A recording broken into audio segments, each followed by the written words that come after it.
Chicago Bears now, mailbag time. I am Harrison Graham from Brian Urlacher. Will Ryan Poles sign a pass rusher now or trade for someone at the deadline? Well, he did both last year. I think that's worth mentioning, as he signed Yannick Ngakoue the night of the Hall of Fame game last year. If you remember, we went live. That was a good time. And then he also traded for Montez Sweat. So I think if you look at Poles' history, every year he's signed at least one free agent around training camp, if not multiple. It was Riley Reif and Michael Schofield the first year. Last year it was Yannick Ngakoue and Mercedes Lewis. This year I would expect someone, and probably in the trenches on one or both sides of the ball. And then we know he's aggressive at the deadline if the right deal is there. So I think both is a possibility. I think one or the other is definitely possible as well. I do think adding a pass rusher is going to make sense at some point here. So we'll see if and when he does that. What do you guys think? Should the Bears sign or trade for a pass rusher? Type S if you think they should sign one. T if you think they should trade for one. Type B if you think they should do both. Drop your vote in the comment section. Edward here. Is the Hard Knocks going to be an unnecessary distraction for the Bears? I don't think so. I never really subscribed to that theory. These guys, especially in the year of 2024, like, you're telling me Caleb Williams is going to be overwhelmed by Hard Knocks? That guy's had cameras in his face for 3 years.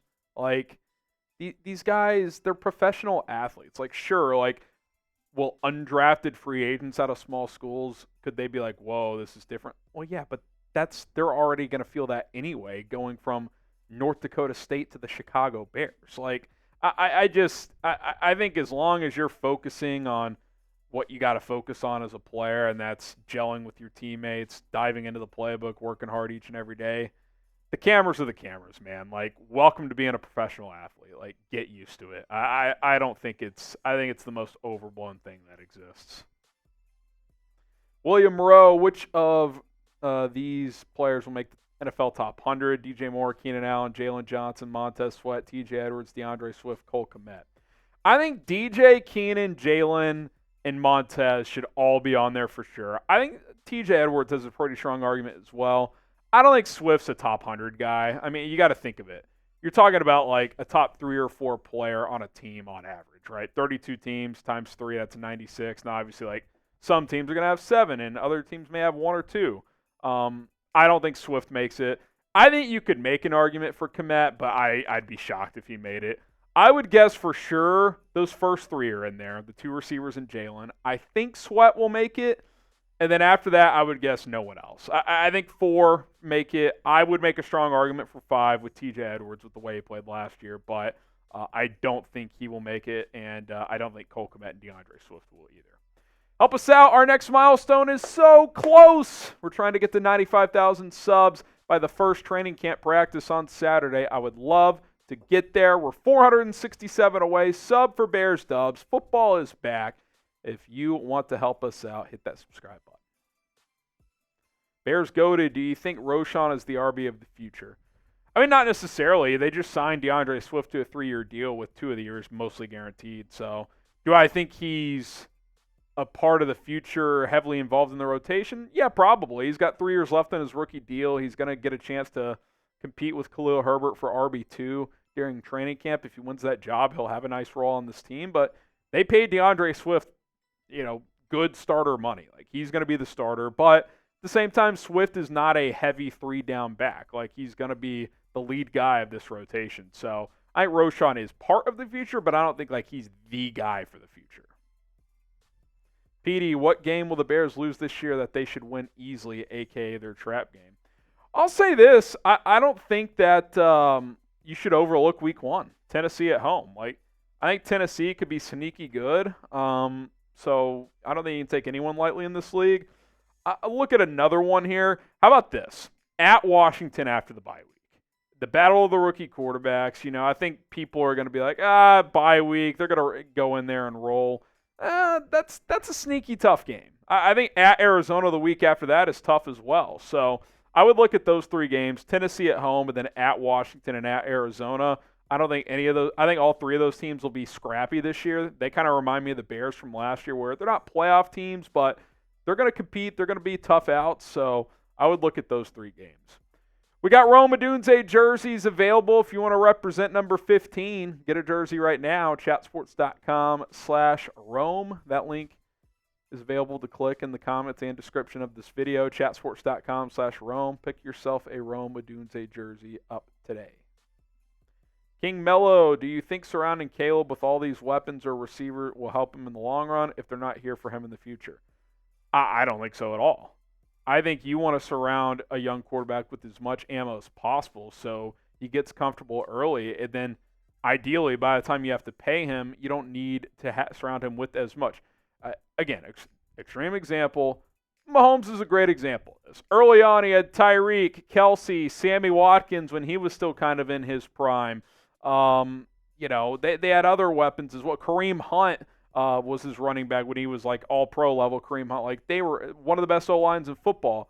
And then, over time, they still have good pieces, like Kelsey's still there. But like last year, the receivers were a mess. Like, and he still made it work, partially because they got better. But I think early on, you want to surround your quarterback with as much as possible.